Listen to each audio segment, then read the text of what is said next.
Rich in history lies a neighborhood of southeast D.C. within Ward 8 known as Anacostia. Ward 8 is the only ward in D.C. where the percentage of African American population has increased, and even this may change.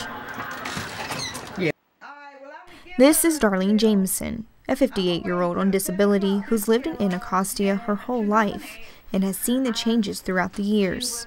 We've had a relocation meeting, and they're going to have a senior citizen building with no children allowed. That's where I'm moving into. Jameson lives in an Anacostia neighborhood called Berry Farms. Berry Farms began as a post-Civil War community of former slaves, but the Farms is in the middle of a change. Redevelopment, also known as gentrification, is no stranger to D.C. While views of gentrification vary, Jameson is all for it.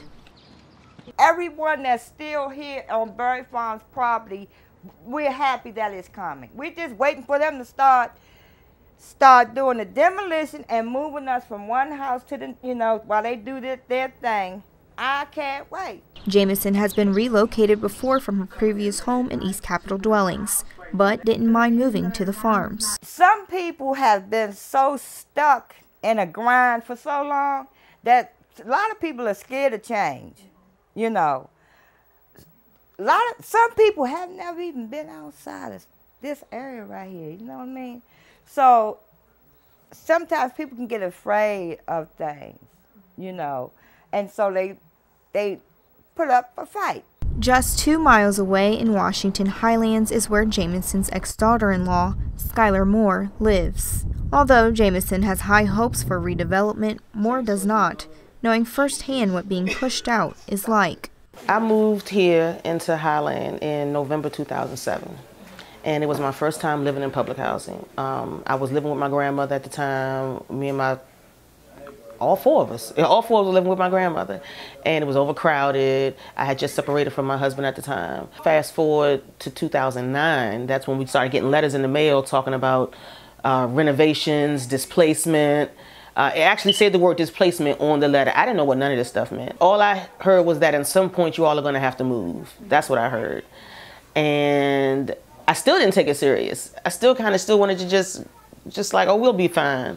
Well, I looked up one day and saw that the whole block over here was boarded up. And I said, wait a minute, where's Miss such and such, where, and they said they moved. And I said, in a week's time, they moved. From that point on, Moore knew she needed to do something.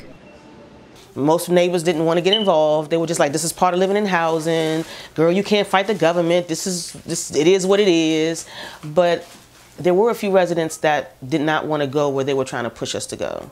And there were also residents that were concerned about returning. Moore and her neighbors got a lawyer and sued the D.C. Housing Authority for illegal eviction. And it was true. They could not evict us. They illegally served those eviction notices, but that was their tactics of intimidation. Most residents would have saw it and said, let me hurry up and leave. But we pushed back against it.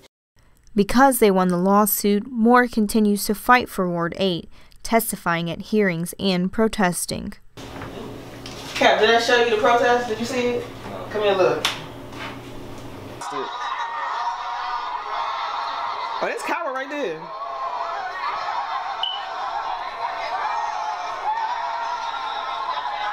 And then that's the group that was protesting against them. That's fun. It was like bad. Jameson doesn't plan to be pushed out. She says she has been promised she can stay in the Farms and is looking forward to her new home. Oh, it's going to be so lovely. Oh my goodness, I can see over the horizon of all what's to come that it's going to be a wonderful, beautiful thing when it does complete. As for Moore, she plans to continue fighting for Ward 8, making sure the residents get everything they deserve. And I never thought that I would be doing this. I never thought. But now I see that it's so much power in residents in these areas that they have to fight for it. You have to.